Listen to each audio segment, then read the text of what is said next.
folks, they sound like they have good ideas, but clearly don't know enough to even begin to implement those ideas. And I think we've got a crisis of confidence in the American presidency. A lot of people were disappointed in President Obama. They didn't think that he delivered what he promised. And a lot of people were disappointed in President Bush. So I think that we have to start somehow, and debates are a good place.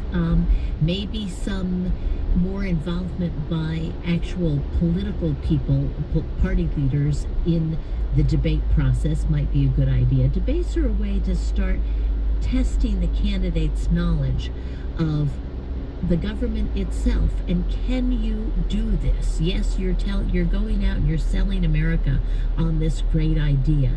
How do you do it? Is it feasible? Can you really deliver? And I think that's where that's where we have to go with the nominating process. We've got to be able to deliver not just presidents who say what people like to hear, but presidents who could actually deliver on what they say. Elaine Kamarck with the Brookings Institution. Her book, Primary Politics, Everything You Need to Know About How America Nominates Its Presidential Candidates, is now out in a revised second edition. And we didn't get to everything people need to know, so maybe we'll have you back. We didn't get to, why some states have caucuses, which seem kind of crazy. You have to give up a whole evening, which depresses turnout tremendously, and things like that. So maybe we'll have to do a round two. But thank you very much in giving everybody so much information and answering a lot of questions today. Well, you're welcome, and I'd love to come back. Thanks for having me, Brian. Brian Lehrer on WNYC. Coming up next, Charlotte DeWan from the New York Times looks at the number of police officers, 18, who were indicted in 2015 for shooting civilians. That is way higher than the usual number over the last 10 years. What does it mean? Stay with us.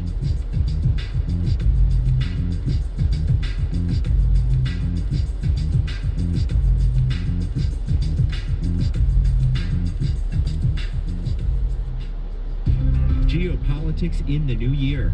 Our top risk from 2015 was the politics of Europe. We've seen that play out with the refugees, the terrorist attacks, and I don't see any fix to that in 2016. From terrorism to shaky financial foundations, the biggest geopolitical risks of 2016. That's next time on The Takeaway, weekday afternoons at 3 on 93.9 FM.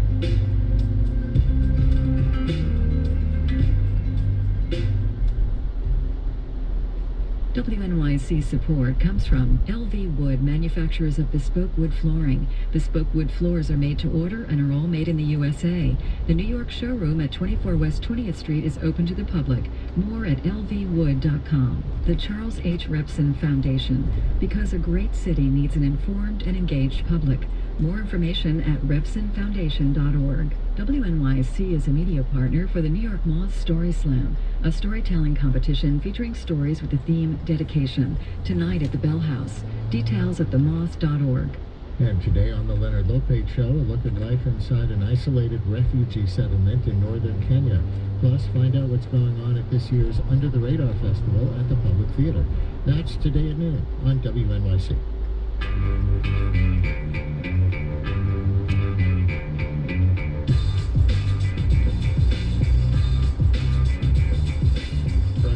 WNYC. Here's a stat that you may not have seen for 2015. 18 police officers were indicted across the U.S. in connection with fatal shootings. That compares to an average of just 5 indictments a year over the last decade. But a New York Times article reports that jail time for the officers involved remains rare. New York Times correspondent Charlotte DeWan put this in context in an article that she co-wrote last week and joins us now. Thanks for coming on, Charlotte. Welcome back to WNYC. Thanks for having me. That's a very interesting stat. 18 police officer indictments last year in conjunction with shootings, compared with 5 on average for the last decade. Is that a response to the Black Lives Matter movement and other public outrage since the Ferguson and Eric Garner incidents, or is it a coincidence, or can we tell? It's not a coincidence, and I think there's many factors going on. One of them is the increased scrutiny of police tactics, but that is inextricably tied to the increased availability of video evidence. It's the video evidence that has, everybody can watch it, everybody can see what is really happening, and, in some cases it's become clear that it is holding the police more accountable for their own stories about what happened, and that has driven a national discussion about police tactics. It's also driven prosecutors. It's one of the things that's driven prosecutors to indict more. And that 18 doesn't even include the 6 Baltimore cops indicted in connection with the death of Freddie Gray, which wasn't a shooting. But cell phone video has been around for years. So why would cell phone video have resulted in so many more indictments just last year? I think, like I said, I think it's a confluence of the two things. It's Michael Brown, Ferguson, sudden outpouring of protest and outrage, coupled with, it's just sort of like the time, it's a constellation, everything's aligning to produce this greater willingness to hold the police criminally accountable. And yet the recent news, at least the most recent stories, are about a non-indictment of an officer in the death of 12-year-old Tamir Rice in Cleveland, and a mistrial in the first trial of a police officer for the death of Freddie Gray in Baltimore. Those stories indicate the other part of your article, that even when police officers are arrested in connection with civilian deaths, they don't often face criminal punishment. Are there stats on that? There probably are. I know that the Washington Post found in its exhaustive review that there were fewer convictions last year of the police officers who did go on trial. So convictions are down. And I think, just generally speaking, I mean, from Rodney King on, you see it's just incredibly difficult to persuade a jury to convict. And that remains true. And you describe, for example, the Tamir Rice case, which in this case failed to persuade a grand jury to indict, but the 12-year-old shot holding a toy gun in Cleveland, with the grand jury deciding not to indict. That's right. And in that case, I think it's pretty clear that the prosecutor did not want the officers to be indicted. And whether you think that's because he analyzed the law and determined that those officers did not criminally violate the law, or whether you think he just has a pro-police bias, I mean, that's up for discussion. But that was largely in the hands of the prosecutor to convince the grand jury to indict or not indict, as it so often is. Well, for people who are not in Cleveland or not very connected to this issue and didn't follow closely, the grand jury seemed to find, in that case, that even though Tamir was just 12 years old, he was big, and even though the gun was a toy, Tamir had removed the brightly colored tip designed to identify it as a toy, and so the officer saw an adult-sized person reaching for a gun, and so the officer fired as he thought he was going to be shot. A tragedy, but not a crime, in the grand jury's conclusion. Is there another interpretation that has people angry? Because a lot of people have probably only heard that prosecutor's summation of why it was a horrible, horrible tragedy, but not a crime on the part of the police officer.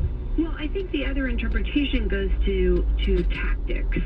And this is constantly a subject of legal debate in these cases, which is, did the police officers put themselves in a dangerous position where lethal force was a reasonable response by not following prescribed police tactics, by not attempting to de-escalate the situation or contain it from further away? And the prosecutor did address this at length in his analysis, in which he said, interestingly, that one of the things he said was that the Cleveland police have, like many police departments since Columbine, been trained to more immediately and actively engage a shooter in an active shooting situation. So, but you're seeing people who are are outraged because they want somebody to be held accountable for this death. And the easiest thing is a criminal indictment of these officers, but there is a lot more accountability within the system that you could look for and find. You write that the gap between an unnecessary police shooting and a criminal one will remain wide in a legal sense, barring a new Supreme Court ruling. The Supreme Court has taken a stand on this? the Supreme Court has held, basically over and over again that police officers are special. They get the benefit of the doubt. Basically, if they say they reasonably feared bodily harm to themselves or others, they have the right to use force. And even in, I think the Sheehan case was in 2015, they said that you cannot establish that they violated the Fourth Amendment based merely on bad tactics that result in a deadly confrontation. So even quite recently, they've defended qualified immunity for the police. How about some kind of, I don't know how closely you reported on Cleveland, but some kind of criminal negligence charge for the 911 operator or dispatcher, whoever it was, who was told by the caller that it might be a toy gun, but did not relay that to the officer? That's right. I mean, there hasn't been a lot of discussion of criminal charges for the dispatchers in that. The caller said it's probably a juvenile, it's probably a toy gun, and the police officers were told only we have a gun situation in a public park. So it seems that they are looking at administrative remedies in that situation. They've said we're going to do a top-to-bottom review and see if administrative action against the dispatchers involved are warranted, but they haven't said much about policy and whether they've changed policy, and they've never said yes they should have told the officers this, that would have been our policy, or we're going to change our policy to reflect that. So when you're looking at this, it goes far beyond criminal. It goes to what policies are in place and enforced, how the department holds its own members accountable to those policies, what kind of training they give their employees, civilians and sworn officers. So what I was trying to get at in that article partly was that they're in this wide gulf between a terrible shooting and a criminal shooting. There are many things that can be done. Right, and one of the quotes from your article that jumped out at me was from the criminal justice professor who said, if public outrage is being focused on grand juries, it's being focused in the wrong place. Why? That was actually a police officer, the head of a police organization who said that. And I mean, to a certain degree, I think it might be more, from my perspective, be more accurate to say that if it's solely focused on the grand jury, it might be misguided. Uh-huh. And he said if they want change, they need to look at training on the part of the officers. But also, he's saying the public should be better trained to know what you can and can't do in a public park with a toy gun that's realistic looking.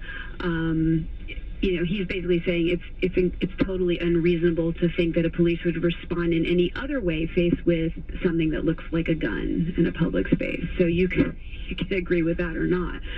Michael in the Bronx has a question. Michael, you're on WNYC. Hi. Hello, Brian, and hello to your guests.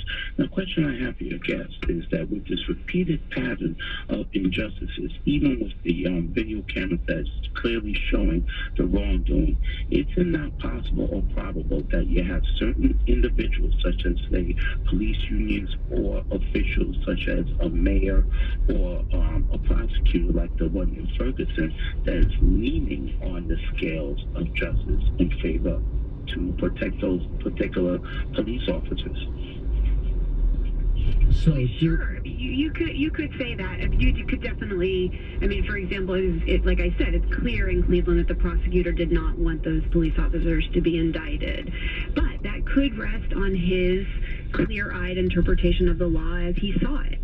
I mean, there's bias at every level in the system, but you could read his report and step away and say, okay, this is this prosecutor's rational interpretation of the law, and that would be a defensible position. But we've written much, the media has written much about the way these systems are interlocking, the way mayors affect things, police unions affect things, and whether they're too strong, whether there needs to be more balance, such as it's been suggested that independent bodies should investigate all police shootings, and where you could have perhaps a fairer system if you adjusted it in certain ways. Charlotte Dewan, New York Times correspondent, talking about her article, More Police Officers Facing Charges, but Few See Jail.